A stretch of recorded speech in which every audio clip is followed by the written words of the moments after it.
காரணமாக நம்ம இந்த மேம்பாலம் பொன்னாத எம்எல்ஏ இருக்கும்போது நம்மளுக்கு மேம்பாலம் பாராட்டு வருவதாக இந்த திட்டத்தை கொண்டாடுறது நம்ம ஆட்சி அம்மா ஆட்சி.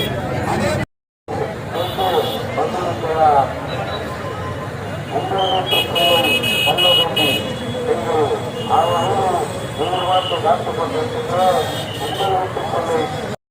தெரியும் திட்டங்கள்லாம் கொண்டு வரது நாலு சட்டமன்ற உறுப்பினராக இருக்கும்போது இந்த பகுதிக்கு அதே போன்று பாண்டிய சத்யராஜ் வாசன் தமிழ்ச்செல்வன் வெங்கடேசன் பாபு திருவள்ளூர் நாடாளுமன்ற தனித்த தொகுதி தேர்தலில்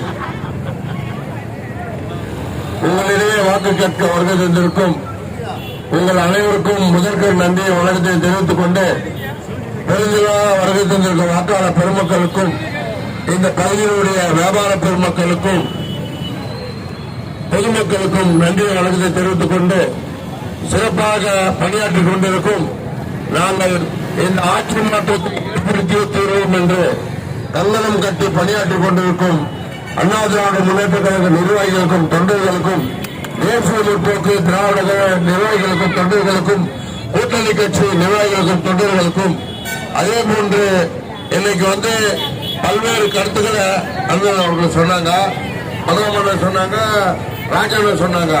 கிட்டத்தட்ட 2 பேரும் 3 முறை எம்எல்ஏ வந்திருக்காங்க. அப்ப நீங்க என்ன செஞ்சிருக்கணும்? மீண்டும் 4வது முறை எம்எல்ஏ ஆக்கியிருக்கணும். நன்றி கடன் பண்ணணும். நன்றி கடன் நீங்க பண்ணல. ஏமாத்துறவங்க பேச்சை கேட்டு ஏமாந்துருக்கீங்க. மக்களே இன்னைக்கு பாத்தீங்கன்னா இந்த திருவள்ளூர் நாடாளுமன்ற தொகுதியிலையும் இந்த பொன்னேரி சட்டமன்ற தொகுதியிலையும் பார்த்தா வேணுகோபாலன் செஞ்சிருக்காரு, அண்ணன் சேந்தியம் பலராமன் செஞ்சிருக்காரு, ராஜாண்ணன் செஞ்சிருக்காரு. எங்க கிட்ட இவங்க குரல் தான் ஒழிக்குது. அப்ப நீங்க என்ன செஞ்சிருக்கணும் சொல்லுங்க? நம்ம எதுக்காவது ஆசைப்பட்டோமா நம்ம உயிரிழக்க கூட நேரிடும். இந்த ஆட்சி, இந்த ஆட்சி நல்லா இருக்கா? நீங்களே சொல்லுங்க. இந்த ஆட்சி நல்லா இருக்கா? சொத்து வரி உயர்ந்து போச்சு, கரண்ட் வரி உயர்ந்து போச்சு, பால் விலை உயர்ந்து போச்சு, பஸ் கட்டணம் உயர்ந்து போச்சு, இலவச பஸ் ஒன்று கொடுத்திருக்காங்க. பாத்தீங்களா? நீங்க ஏற முடியாது. கேட்டா அங்க இருக்காரு பாருங்க நிர்வசிக்க அம்மணி என்ற பொன்முடி ஓசி பஸ் என்றாரு. இவங்க அப்பா விட்டு சொத்தாரு. தமிழக அரசு நம்ம கட்டுற வரி பணத்தை திருப்பி கொடுக்கிறாங்க. அரசாங்கம் என்ன செய்யுதுன்னா அந்த பஸ்ஸுக்கு உண்டான பணத்தை திருப்பி கொடுத்துடுது. ஆனா பஸ் பீக் அவர்ல சும்மா ஒரு பேருக்கு மகளிர் பேருந்து இலவச பேருந்து ஒரு 4 பஸ் வருவான். வண்டியில எல்லாம் கண்டக்டர் திட்டுவான். ஓசி சேர்ல ஏன் உக்காருங்க? உங்களுக்கு டிக்கெட் இல்லாத எதுக்கு இதுல ஏறுறீங்க? ஒண்ணு நிறுத்துவோம், இல்லைன்னா பஸ் ஸ்டாண்ட்ல இருந்து 4வது அடி தாண்டி நிறுத்துவோம். ஒண்ணுதானே? அப்ப நீங்க சிந்திக்கணும். அம்மா வீதி வீதியா குக்கிராமங்கள்ல மினி பஸ் விட்டாங்க, சிட்டு விட்டாங்க. அந்த பஸ்ஸுகள் பயன்படுது. இன்னைக்கு அந்த கலரையே மாற்றுவது வேற மாதிரி விடுறாங்க. ஏன்னா மக்கள் அதாவது ஒரு ஆட்சி ஒரு பணிகளை செய்யுதுன்னு சொன்னா அடுத்து வர மக்கள் ஆட்சி அந்த பணியை தொடரணும். மக்கள் தான் பாதிக்கப்படுவாங்க. இதனால அம்மா கொண்டு வந்த திட்டத்தெல்லாம் தடுத்துட்டாங்க. தாலிக்கு தங்கம் கிடைக்குது அவங்களுக்கு இல்ல. அப்ப நீங்க கேள்வி கேட்கலாமே, கேள்வி கேட்கலாமே.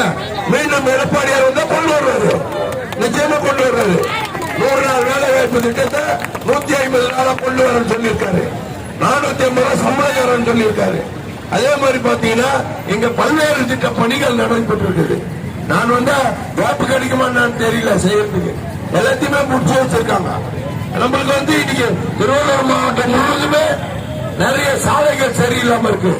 திருவள்ளூரா இல்ல ஒரு காடான்னு தெரியல. வேற ஒரு ஊருக்குள்ள போகணும்னு சொன்னா 1 கிலோமீட்டர் 2 கிலோமீட்டருக்கு 4 மணி நேரம் 5 மணி நேரம் ஆகும். அதனால் மக்களே இன்னைக்கு புரிந்து கொள்ளுங்க. இன்னைக்கு நம்ம அதாவது அங்கிருந்து அண்ணா திராவிட முன்னேற்ற கழகத்தின் தலைமையிலான அண்ணன் எடப்பாடியாருடைய தலைமையிலான கூட்டணியில் தேசிய முற்போக்கு திராவிட கழகத்தின் நான் கேப்டன் கிட்ட வாழ்ந்துருவேன். கேப்டன் நான் எம்எல்ஏ இருக்கப்ப இன்னும் என்ன செய்ய போற சட்டமன்றத்தில் மாசத்துக்கு ஒரு முறை என்ன கூப்பிட்டு கிளாஸ் எடுப்பாரு. என்ன செய்ய போறோம், என்ன தொகுதி கேட்க போறேன்னு கேட்பாரு.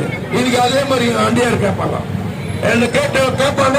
நான் தவறு செஞ்சா நான் இன்னைக்கு சொல்ற மக்களை நீங்களே புரிஞ்சுக்குவோம். கேப்டன் அடிப்பாரு சொல்லுவாங்க. நிச்சயமா அடிப்பாரு. என்ன அடிச்சே இருக்காருன்னு அடியே வாங்கியிருக்கேன்.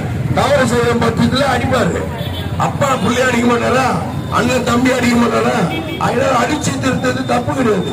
அதனால மக்களே உங்களுக்காக கேப்டனுக்கு எப்படி நான் விசுவாசமா இருந்தோம் கேப்டன் விஜயகாந்துக்கு எப்படி அன்பு தம்பியார்களோ உங்க வீட்டுல தம்பியாகவும் அண்ணனாகவும் உங்க குடும்பத்தில் ஒருவனாகவும் இருந்து உங்களுக்கு பணியாற்றுதல் இந்த வாய்ப்பு கேட்கிறேன்.